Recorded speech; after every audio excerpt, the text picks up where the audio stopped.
New Year's Eve. The time when we all get together, drink a ridiculous amount, watch a ball drop in Times Square at midnight, and try to inappropriately kiss the person standing next to us. But wait, why do we watch a ball drop?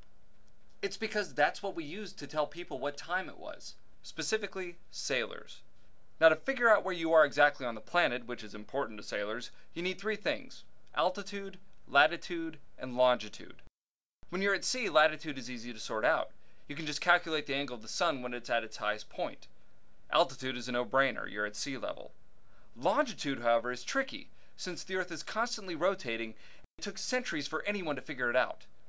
This became a particular problem when Spain, England, and France all wanted a piece of the New World, which meant sailing expeditions.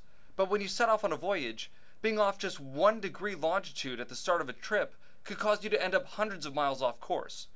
The problem became so pressing that in 1714 the British Parliament established the Longitude Prize, which would award £20,000, over $1 million today, to anyone who could come up with a method to calculate a ship's longitude within 30 miles at sea. Since it was constant, scientists began using the Earth's rotation to figure out longitude and tried to develop timekeeping devices for ships, but that proved to be a problem due to a ship's rocking back and forth in the ocean.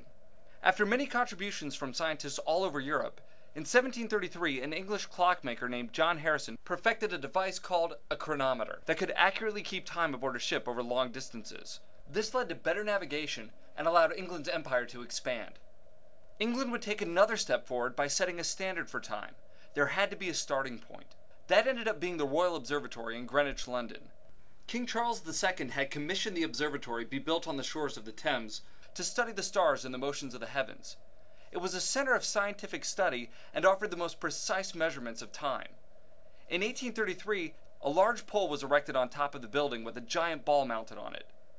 At 5 minutes to 1 p.m., the ball would be raised halfway up the pole. At 2 or 3 minutes to 1, it would be raised all the way. At 1 p.m., the ball would drop. This would allow sailors of ships waiting in the Thames to precisely set their chronometers, furthering England's advantage and allowing its empire to cover over a quarter of the globe.